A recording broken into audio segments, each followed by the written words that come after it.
느끼게 됩니다. 여러분들이 토요일부터 이렇게 예배를 또 우리가 한 주간 예배를 기도로 준비하고 하나님의 은혜를 사모하는 가운데 나오시면은 이 예배 시간의 모든 것들이 다 하나님의 은혜입니다. 이러한 그 하나님의 은혜가 모든 예배 때마다 넘쳐나게 되기를 주의 이름 축복합니다.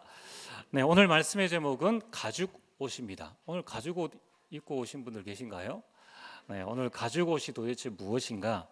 이 부분을 우리 마음속에 잘 담고 하나님 인도를 받아야 되겠습니다. 오늘 점심 식사 맛있게 하셨습니까? 우리 대구의 맛집 트리니티 점심 식사. 저는 좋아하는 음식이 김치찌개입니다. 저는 김치찌개 이 365일 끓여줘도 저는 잘 먹을 수 있습니다. 근데 교회 이 우동은 참 맛이 있습니다. 그래서 오늘도 너무 맛있게 잘 먹었습니다. 왜 이런 말씀을 드리느냐? 여러분 이런 말이 있지 않습니까?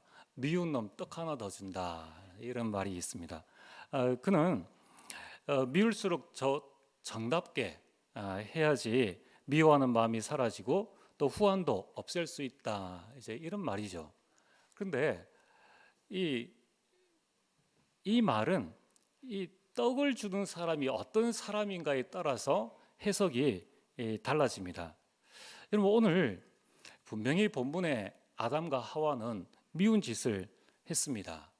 그래서 미운 놈이라서 하나님께서 가죽옷을 지어 입히셨겠습니까?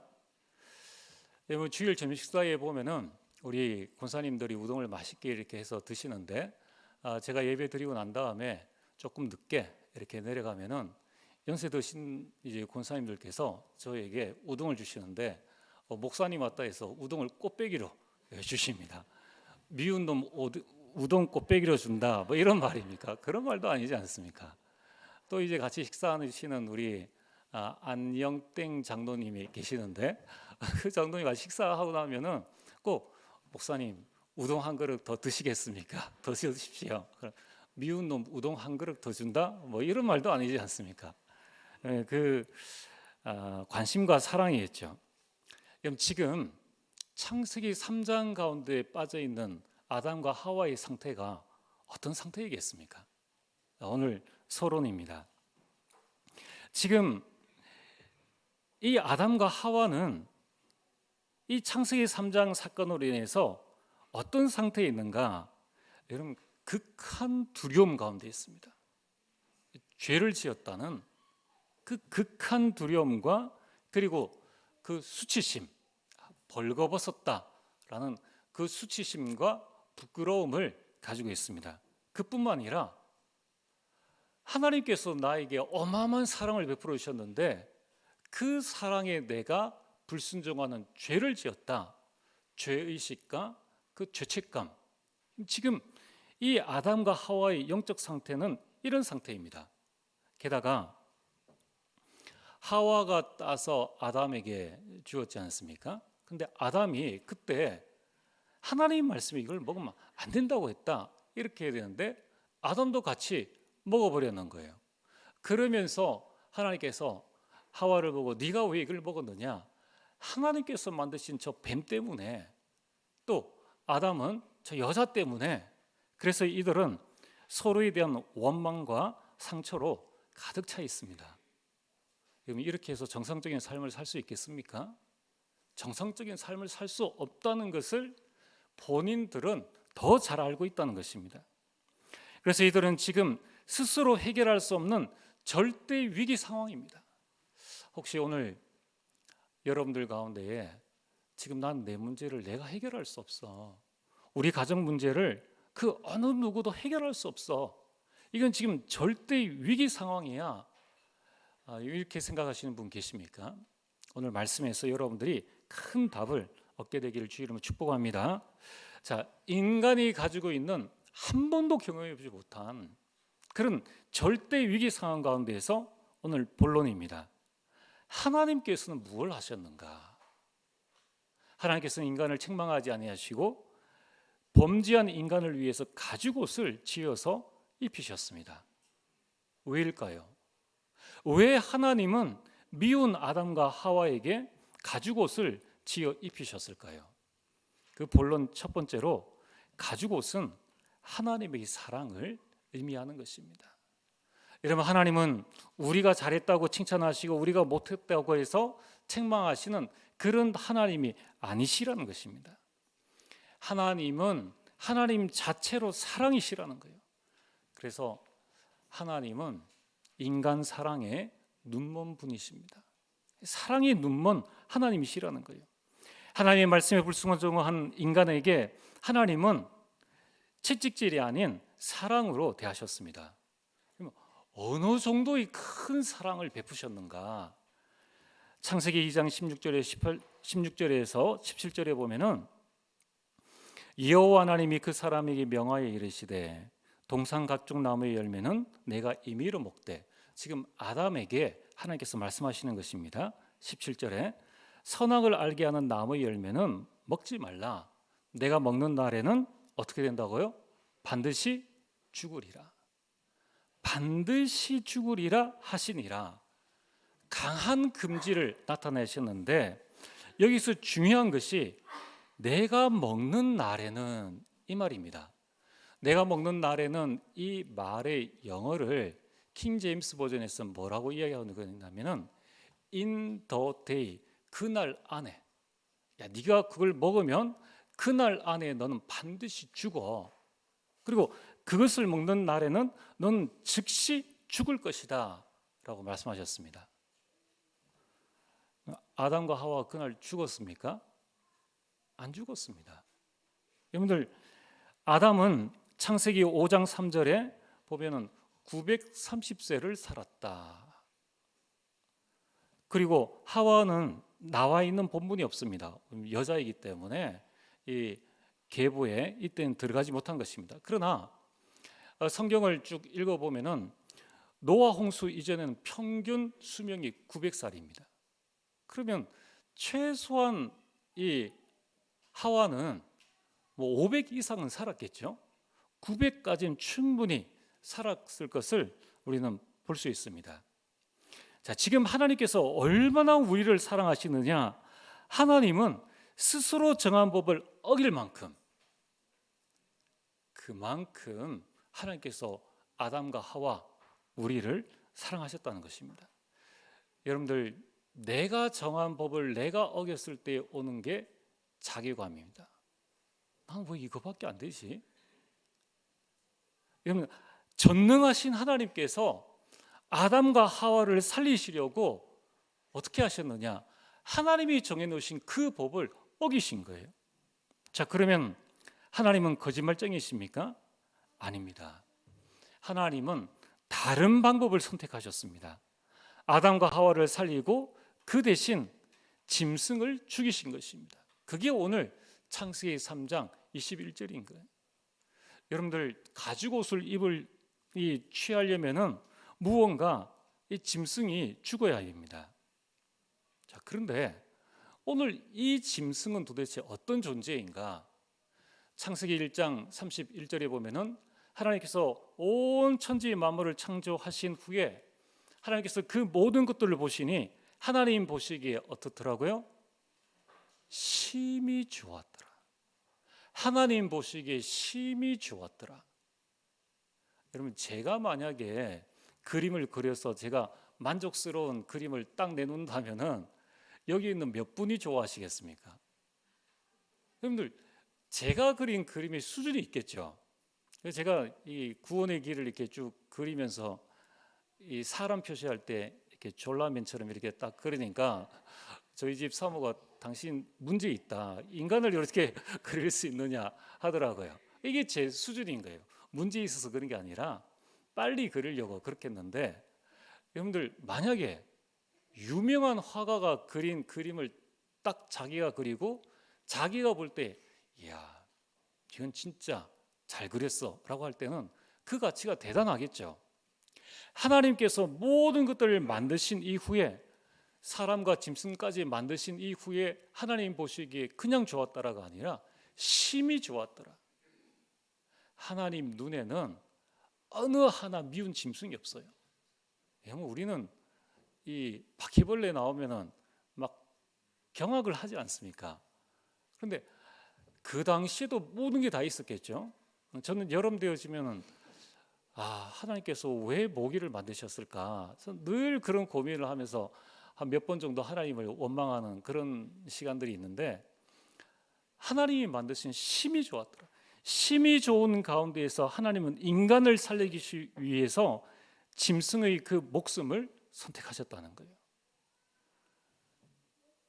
이게 우리가 그냥 볼 때는 지나간, 그러니까 이 성경에 기록되어 있는 말씀이니까 하나님께서 우리를 살리시기 위해서 짐승을 잡으셨겠지, 그렇게 생각할 수 있습니다. 여러분, 지금 100세 시대라고 해서 많은 사람들이 개를 키우고 고양이를 키우고 이렇게 하는데, 그 명칭이 뭡니까? 개 키운다고 합니까? 반려견. 나와 같이 가는 개, 나와 같이 생활하고 나를 이해해주는 반려견으로 생각을 한다는 거예요. 그 개를 나의 동반자로 생각하는데 개가 죽었습니다. 옛날에 저희 집도 할머니가 계셔가지고 개를 키웠는데, 어느 날 개가 밖에 갔다 오더니 뭘 잘못 보고 죽었어요. 그래서 마당에 그냥 그때 정원이 있었기 때문에 파묻었습니다. 지금은 어떻게 하지요? 개 장례식을 합니다. 그렇죠? 몇백만 원 들여 개 장례식을 해서 그 가루를 또 어떻게 합니까? 납골당에 갖다 두는, 지금 그런 일을 하고 있다는 거예요. 그리고 개 호텔이 있죠, 개 애완견이 있죠, 개 이게 화장하는 여러 가지 부분들이 있는데, 사람도 개를 그렇게 기호하는데 하나님 보실 때에는 어느 것이 미워가지고 저 미운 놈 내가 저거 잡아가지고 범죄한 인간에게 내가 가죽을 줘야 되겠다, 미운 것 하나도 없는 거예요. 하나님은 그러나 한 마리 짐승을 잡는 그것보다 인간을 더 사랑하셨기 때문에 하나님께서는 인간의 죽음 대신 그 짐승을 잡아 주셨다는 거예요. 여러분들, 오늘 우리는 하나님을 절대로 오해해서는 안 됩니다. 하나님은 어떠한 방법을 통해서라도 여러분들에게 시험을 주시지 않는다는 거예요. 여러분들 낙심시키려고 그 어려운 문제들을 주시는 것이 절대 아니라는 것입니다. 그리고 하나님은 그 짐승을 취하고 난 다음에, 여러분들 3장 21절을 자세히 읽어보시면은 여호와 하나님이 가죽 옷을 지어 입히시니라. 이 동사 두 개 나오죠. 지으셨다, 입히셨다. 지으셨다는 것은 만들었다는 겁니다. 만들었다는 거예요. 그리고 입히셨다는 것은 직접 만드시고 직접 입히셨다는 것입니다. 그러려니라고 생각할 수 있겠지만은 그냥 여러분들 자세히 한번 생각을 해보십시오. 하나님께서 천지 만물을 만드실 때에, 빛을 만드실 때 어떻게 만드셨습니까? 말씀으로 만드셨어요. 창세기 1장 3절에 하나님이 이르시되 빛이 있으라 하시니 빛이 있었고, 창세기 1장 6절에 하나님이 이르시되 물 가운데 궁창이 있어 물과 물로 나뉘라 하시니 그대로 되니라. 창세기 1장 9절, 창세기 1장 14절, 하나님은 천지 만물의 그 6일 동안 인간을 빼고 나머지 모든 것들을, 모든 짐승을 뭐로 지으셨습니까? 말씀으로 지으셨어요. 말 한마디에 모든 것들이 다 탄생이 되어진 것입니다. 창조가 되어진 것입니다. 그러면 범죄한 인간에게 한마디 말씀하시면 돼요. 가죽 옷이 있으라. 그러면은 아담 하와에게 딱 맞는 가죽 옷, 그 코트가 딱 마련될 것 아닙니까? 그런데 하나님께서는 그렇게 말씀으로 하지 아니하시고 직접 지어서 입히셨다는 거예요. 이것이 하나님의 큰 사랑입니다. 여러분, 예전에 그때 한참 뜨개질 이런 게 유행을 했지 않습니까? 그래서 이 아이들을 위해서, 또는 이 남편을 위해서, 또 사랑하는 사람을 위해서 뜨개질을 이렇게 해서 조끼도 만들어주고 옷을 만들어주는 그런 때가 있었습니다. 근데 사실 조끼를 만들어서 주는 것보다 그냥 사 입는 게 시간도 돈도 모양도 훨씬 더 낫죠. 근데 그 뜨개질을 한 거기에는 조금 투박해도 그 만든 사람의 정성과 사랑이 가득 들어 있다는 것입니다. 여러분들, 하나님의 사랑이 얼마나 크냐. 야, 너 범죄했지? 그래, 그래도 내가 널 사랑해 주마. 가죽옷 내가 지어줄게. 이렇게 하시면서 가죽옷이 있으라라고 말씀하셔도 되는데, 하나님께서 직접 그 동물의 가죽을 지어서 입히셨다는 거예요.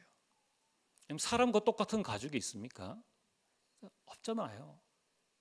이게 소가죽인지 양가죽인지 무슨 가죽인지 몰라도 그 동물의 모양을 사람에게 가장 맞도록 하나님께서 만드셨고, 그 만드신 것을 입히셨다는 것입니다. 여러분, 하나님의 이 사랑은 어제나 오늘이나 영원토록 동일하시다는 거예요. 하나님은 지금도 여러분들을 사랑으로 인도하고 계십니다. 하나님, 왜 나에게 이런 질병을, 왜 나에게 이런 문제와 어려움을 주셨습니까? 그게 하나님께서 여러분을 미워하셔서 그러신 것이 아니라, 하나님은 어제나 오늘이나 동일하게 여러분들을 붙잡고 계신다는 거예요. 여러분, 우리는 문제나 위기나 어려움이 왔을 때에 흔들릴 수 있습니다. 그러나 흔들리는 것은 나지, 하나님은 나를 버리지 아니하셨다는 거예요. 하나님은 여전히 나를 붙들고 계시고 절대로 놓치지 아니하신다는 것입니다. 짐승을 죽여서라도 하나님은 내 죄를 대신해서 이 짐승의 목숨을 대신하는 그런 축복들을 주신다는 것입니다. 오늘 여러분들은 이 믿음을 가지시길 바랍니다. 하나님의 사랑에 대한 신뢰를 하시길 바랍니다. 두 번째로, 이 가죽옷은 그리스도의 예표입니다. 예표라는 것은 미리 보이는 징조, 미리 보여주는 거예요. 여러분, 가죽옷은 어느 한 동물의, 짐승의 희생과 피 흘림을 상징하는 것입니다. 히브리서 9장 22절에 율법을 따라 거의 모든 물건이 피로써 정결하게 되나니 피 흘림이 없은즉 사함이 없느니라. 범죄한 아담과 하와를 위해서 하나님께서는 가죽옷을 지어서 입히셨지만은, 그러나 온 인류를 위해서 하나님은 그리스도를 보내주신 것입니다. 그래서 이 가죽옷은 장차 오실 그리스도에 대한 예표입니다. 여러분, 우리가 읽고 있는, 또 가지고 있는 구약 성경은 오실 그리스도를 말씀하고 있습니다. 창세기 3장 15절에 그 시대의 여자의 후손, 창세기 6장 14절에 노아 시대의 방주, 출애굽기 3장 18절에 노예 시대의 피제사, 그리고 포로 시대의 임마누엘, 이것은 전부 다 오실 그리스도를 말씀하고 있는 것입니다. 그 예표가 바로 시대마다 달라지는데, 오늘 아담 하와 시대의 그리스도 예표가 바로 이 가죽옷이라는 것입니다. 여러분, 신약 성경은 오신 그리스도를 말씀하고 있습니다. 그리스도께서 요한복음 1장 14절에 성육신 하셨습니다. 마태복음 1장 21절에 그분이 바로 구원자가 되십니다. 마태복음 16장 16절에 그 구원자는 그리스도이십니다. 그 그리스도는 모든 문제의 해결자이시죠. 여러분, 우리를 창세기 3장 문제에서 구원하실 분은 오직 그리스도이심을 믿으시길 주의 이름으로 축복합니다. 여러분, 이 그리스도께서 지금 성령으로 내 안에 계신 것입니다. 약속하신 그리스도께서 지금 성령으로 여러분들 안에 계십니다. 그 성령께서 여러분의 삶을 이제 본격적으로 인도하시고 역사하시죠. 여러분이 내일부터 많은 일들을 겪게 될 텐데, 여러분이 절대 흔들릴 이유가 없습니다.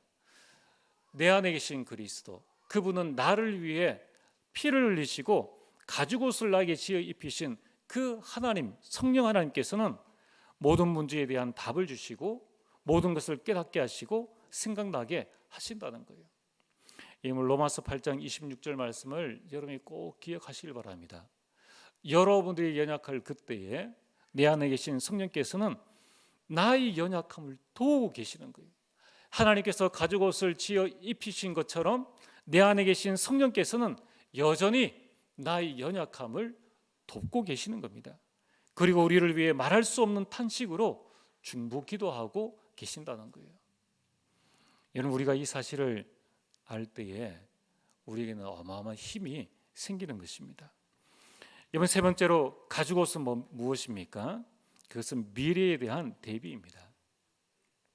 여러분, 지금 하나님은 아담과 하와를 에덴 동산에서 내쫓아야 합니다. 이때 하나님의 마음이 어떠하시겠습니까? 에덴 동산 밖의 세상 환경은 척박합니다. 거기에서 땅을 갈아야 합니다. 수고하여야 먹고 살 수가 있는 것입니다. 그런데 지금 아담과 하와가 입고 있는 이 무화과 나무 이 옷으로는 그 척박한 땅에서 살아갈 수가 없는 것입니다. 자신의 부끄러움과 죄의식과 이 모든 것들을 가릴 수 없는 그런 상황인 것입니다. 이런 무화과 나뭇잎 그 옷은 쉽게 말라버리고 부서져 버리는 것입니다. 그래서 하나님께서 아담과 하와의 미래를 미리 아시고 가죽 옷을 지어 입히신 것입니다. 이번 한 주간 어떻게 살아야 될 것인가? 오전에 말씀하셨죠? 말씀 따라가면 됩니다. 하나님은 말씀으로 우리 삶을 인도하시는 거예요. 지금 아담과 하와가 살아갈 시대는 다른 시대입니다. 에덴 동산 시대는 이제 끝났고 사탄이 준 12가지 문제가 기다리고 있는 그 시대를 살게 되는 것입니다. 그래서 하나님께서는 가죽 옷을 지어 입히신 것입니다. 여러분, 지금 우리는 어떤 시대를 살고 있습니까? 지금은 말세지 말입니다. 세상의 끝 중에 끝을 살고 있다는 것을 여러분이 꼭 기억을 하셔야 됩니다. 그래서 디모데후서 3장에 나와 있는 것처럼 말세에 고통하는 때가 이른다고 말씀하셨습니다. 마태복음 24장에는 말세에는 이러한 징조가 따를 것이다 라고 말씀하셨는데 전쟁과 기근과 지진과 많은 이 재난들이 일어날 것이라고 말씀하셨습니다. 어제 충북에서 지진이 일어났지 않습니까? 그리고 어젯밤에는 이태원에서 많은 사람들이 압사한 그러한 정말 있을 수 없는 일들이 일어나는 이 말세인 것을 보게 됩니다. 여러분이 신문을 보신다든가 방송을 보실 때에 무슨 생각이 드십니까? 저는 볼 때마다 그렇구나. 정말 말세 중에 말세가 성경대로 지금 그대로 되어지고 있구나. 이제는 대한민국이 마약 청정 국가가 아니라고 말하고 있습니다. 이제 앞으로는 이 과학기술의 발달로 말미암아 지금 앞으로는 UAM 시대, 항공 시대가 열리면 드론으로 마약을 배달하면은 막을 길이 없어요. 그나마 이 택배를 통해서 할 때는 좀 똑똑한 사람이라면 의심쩍다라고 생각해서 할 수 있는데 드론을 날려서 하게 되면은 누가 어떻게 막을 수 있겠느냐는 거예요. 여러분, 이러한 지금 고통하는 시대에 일어나고 있는 모든 일들을 보면은 이제 말세가 되어졌구나. 그래서 우리는 더욱더 깨어서 하나님의 인도를 받고 하나님께서 우리에게 주신 이 가죽 옷을 입어야 된다는 것입니다. 그래서 하나님께서는 아담과 하와에게 무화과 나무 잎의 그 옷이 아닌 가죽 옷, 이 옷은 코트입니다. 무화과 나무 잎은 뭐예요? 그냥 이 자신의 그 중요한 부위만 가릴 수 있는 그런 부분이었는데 이 가죽 옷은 성경에 보면은 코트라고 말씀하고 있습니다. 우리 모든 것들을 보호해 줄 수 있는 그 가죽 옷을 지어 입히셨다는 것입니다. 그것이 미래에 대한 예비라는 것입니다. 자, 오늘 결론입니다. 범죄한 아담과 하와에게 하나님은 지체하지 아니하시고 그날 아니라고 했어요. 인더데이라고 했습니다. 하나님은 바로 아담과 하와를 보호할 수 있는 가죽옷을 지어 입히셨는데 아담과 하와에게만 가죽옷을 지어 입히셨는가? 그게 아니라 하나님은 지금 여러분에게 또 저에게 가죽옷을 지어 입히셨습니다. 그게 made in God예요. 하나님이 만드신 거예요. 여러분 어느 나라 제품이냐에 따라서 가격이 달라지지 않습니까? 여러분, 우리는 메이드 인 가드예요. 하나님이 나에게 만들어 주신 가죽 옷이 있다는 겁니다. 여러분 우리는 에베소 2장 1절에 3절에 우리는 예전의 옷을 입고 있었습니다. 어떤 옷입니까? 허물과 죄의 옷을 우리는 입고 있었죠. 그리고 우리는 세상 풍조를 따르고 공중권세 잡은 자의 그 옷을, 사단의 옷을 입고 있었던 것입니다. 우리는 지옥 배경의 옷을 입고 있었습니다. 그런데 하나님께서 우리에게 그리스도를 보내주셔서 그리스도의 옷을 우리에게 입혀주신 것입니다. 로마서 5장 8절에 우리가 아직 죄인 되었을 때에, 아담과 하와가 범죄에 있을 그때에 하나님께서 나를 위해서 그리스도를 보내주셨다는 거예요. 나를 구원하시기 위해서 지어주신 가죽옷이 바로 그리스도라는 것입니다. 갈라디아서 3장 27절에 누구든지 그리스도와 합하기 위하여 세례를 받은 자는 그리스도로 옷 입었느니라. 여러분 우리가 그리스도로 옷 입었기 때문에 우리는 원죄로 말미암아 오는 저주 재앙에서 완전한 보호를 받는 거예요. 우리가 잘해서가 아닙니다. 우리가 잘나서가 아니라는 거예요. 추위를 뚫지 못하는 옷을 외투를 입으면은 추위와 아무런 상관이 없죠. 여러분 우리가 나의 나된 것이 하나님의 은혜인 것입니다. 여러분 우리는 지옥 배경을 막을 수 있는 그리스도의 옷을 우리에게 주신 것입니다. 지금 이 사단은 두루다니며 삼킬 자를 찾고 있는데 그것을 막을 수 있는 그리스도의 옷을 하나님께서 우리에게 주셨다는 것입니다. 자, 그런데 지금 하나님께서는 우리에게 어마어마한 최고 축복의 옷을 주셨는 거예요. 우리가 육신을 보호하기 위해서 이런 옷을 입고 있지만 실제적으로는 어마어마한 가치 있는 돈으로 따질 수 없는 그 옷을 하나님께서 우리에게 입혀 주셨다는 것입니다. 그런데 오늘 우리가 그 옷을 벗어버리고 미래에 대한 두려움 가운데에 수치심과 죄의식 가운데 살아가고 있지는 않습니까?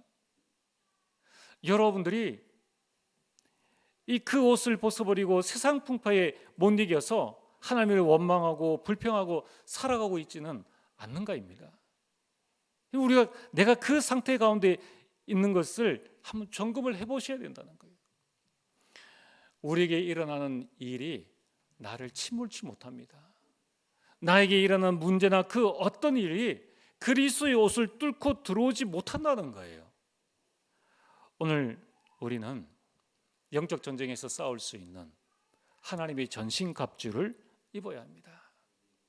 여름이 현장 갈 때에 무엇을 입어야 됩니까? 하나님께서 우리를 위해서 만들어 주신 멋진 전신갑주, 영적 전투에서 완전 승리할 수 있는, 가정보호마에 승리할 수 있는 하나님의 전신갑주를 우리는 입어야 한다는 거예요. 그것은 내가 만든 게 아닙니다. Made in God. 하나님께서 나에게 만들어 주신, 우리 가정과 가문을 복음화할 수 있는 그 어떤 화살과 그 어떤 미사일이 날아와도 나를 침몰치 않게 할 수 있는 그 옷을 우리에게 주셨다는 거예요. 여러분 이제 우리는 이 그리스도의 옷을 다른 사람에게 입혀 주어야 합니다. 그래서 여러분 내년부터는 이제 우리 자신들이 현장에서 벌거벗은 채로 살지 말고 이제 좀 옷을 좀 입어야 됩니다.